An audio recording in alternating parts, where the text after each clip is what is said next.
What's going on YouTube? Welcome to Altered TV. Today, we're looking at my top 5 most anticipated games of 2024, and we're going to jump right into it, starting with number 1. In the wake of the massively successful Dune Part 2, Funcom has what looks to be at a bare minimum a visually euphoric experience in store with Dune Awakening. With some knowledge on what to expect from the game's showcase, here is what I gathered.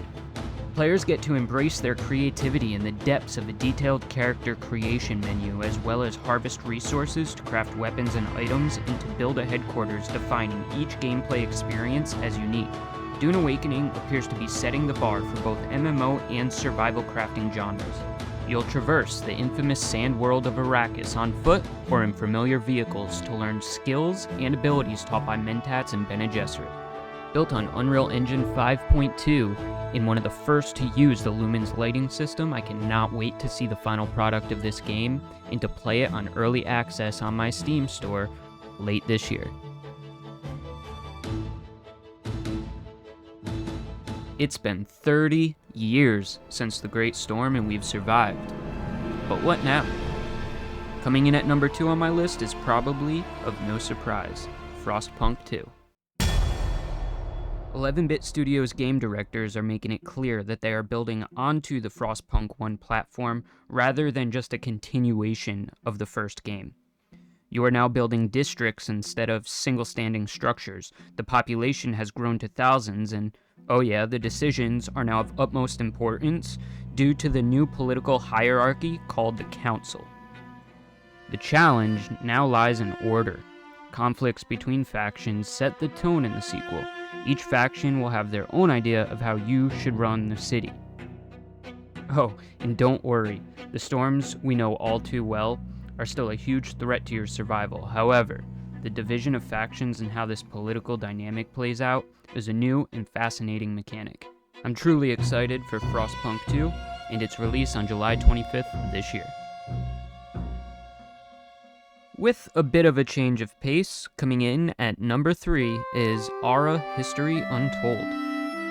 I am a complete 4K grand strategy fan, having hundreds of hours of course on games like Civilization and Humankind, so I would feel like my list would not suit me as a gamer without Aura.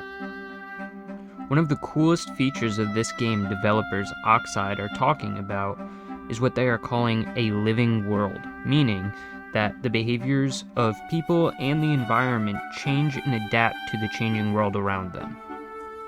Unlike most other Civ-like 4K games, in Aura, each turn is resolved simultaneously across the board, hopefully eliminating that downtime after the end turn button is hit I have spent probably 10 hours of my life so patiently waiting on. And without any new news on Civilization 7 currently, my excitement for this game has grown stronger, and with other attempts outside of Humankind, of course, failing at recreating a Civ-like game, in my opinion, I really hope Aura pulls this one off. So look out for Aura on Steam at the end of 2024. I'm super curious for the next game I have on my list. Coming in at number 4 is Light No Fire. From the developers of No Man's Sky comes an intriguingly ambitious concept. Hello Games is hoping to be the first ones to create a... So it's just like an open world planet kind of thing? Yeah, I mean the first real open world. Their description reads, meet other players from across the globe, build a life, explore, and survive together, construct persistent buildings and communities, or strike out alone to discover the world for others. The real eye-catcher for me is the fantasy-influenced theme. Unlike No Man's Sky, which was obviously sci-fi.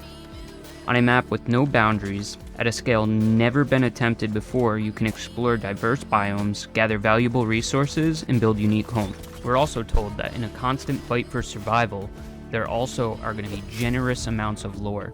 Now, if you're sitting there asking yourself, can they pull all of this off effectively? Well, so am I, and I sure hope they do. But that, however, is why it's one of my most anticipated games. And I'm really hoping we see this game in 2024. However, it's looking more of an early to mid 2025 release. Keep an eye out on Steam for Light No Fire. And finally, at number 5, the artistic delivery of Greedfall 2 has spiked my curiosity.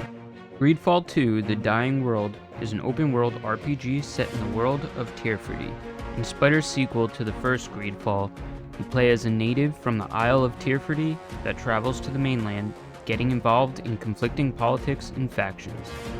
Combat in the game will consist of companions, each of which represent said factions.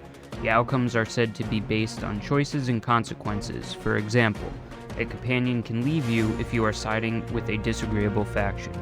These choices will also lead to alternative endings and plot twists such as romances. There is yet to be any actual gameplay footage, however, it is said to be releasing early access this summer. With what enticing details have been released and what is yet to be seen, I feel as though Greedfall 2 certainly qualifies in the anticipated category, even if it is just to see some gameplay footage. Thank you guys for watching, and be sure to check out my other content. Stay blessed.